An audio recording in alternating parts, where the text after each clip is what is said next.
I want to preface at the beginning of this video that I do not support the breeding, harvesting, or farming of leather for clothing, especially bison leather. I found this vest at a thrift store for like $2 or $3. I did not buy this from the original company. I do not support the killing of animals for their leather. And I did work on this during Iron Maiden week as their new documentary, Burning Ambition, was in theaters. I'm not able to go see it because it's $5 a gallon here and the closest theater showing it is over 200 miles away. So this is to make up for that. Here is my concept / mock-up that I did. I just took a picture of my vest, both the front and the back, and then I put where I want the artworks to go. Here is the vest I'm going to be working with. Here's the front and here is the back. It is genuine bison leather, which I'm not really a fan of. I'm going to be putting the first 5 albums on the back on these panels here, and then on the front I'm going to be putting my favorite artworks from Derek Riggs. First I'm going to wipe it down with this leather protector and then going on top of that with this leather conditioner just to clean it and to restore the leather and to make the leather more pliable and able to adhere to the paint. Here it is after cleaning. It looks so much better. It looks brand new. I'm going to be starting on the front panels. I'm just putting down a white base so I don't have to put a million layers of color down just for it to show up. And I did add some of the leather protector into the paint and mixed it so the paint is a little more pliable and bendable with the fabric.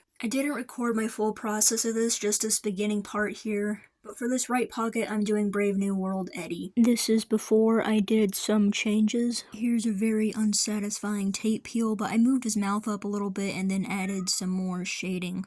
I started this one, but I ended up moving to a different one, but here I'm just getting the outline for Steve Harris Eddie. I forgot to record this one, but this is somewhere in time. And from here on, I'm just gonna do quick in-between updates and not showing the full thing. I went for a more like stylized graffiti look for this one, but this is Steve Harris Eddie and finished this one. And I'm gonna go around the edges and make it a little darker so that your intention is drawn more to here.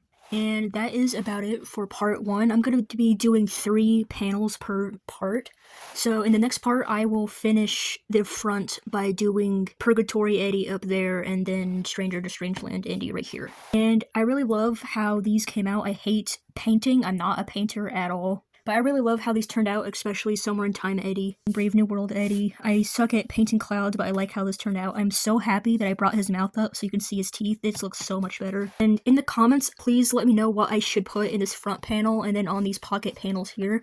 Because in my mock-up, I don't have anything to put on there. So once I get this done, I might just leave the center blank. And I might put up the irons on one of these and then 666 on one of them. As you can see, I decided to put those texts onto the pockets. Here's a quick time lapse of me doing that. I actually remembered to record my process on this. Decided to put 666 here and up the irons over here because if I put up the irons over here, it would completely mess with the art I'm gonna put here because it's very, very busy and messy and it would just blend in. Up the irons is kind of a Steve Harris thing along with this specific drawing of Eddie. And 666 fits better over here because it's angled. I followed the angle of the pocket and it follows the contour of Eddie's eyebrows here. Draws a lot of contrast to the center, which is really good over here. And this is more straight and blocky like his base here.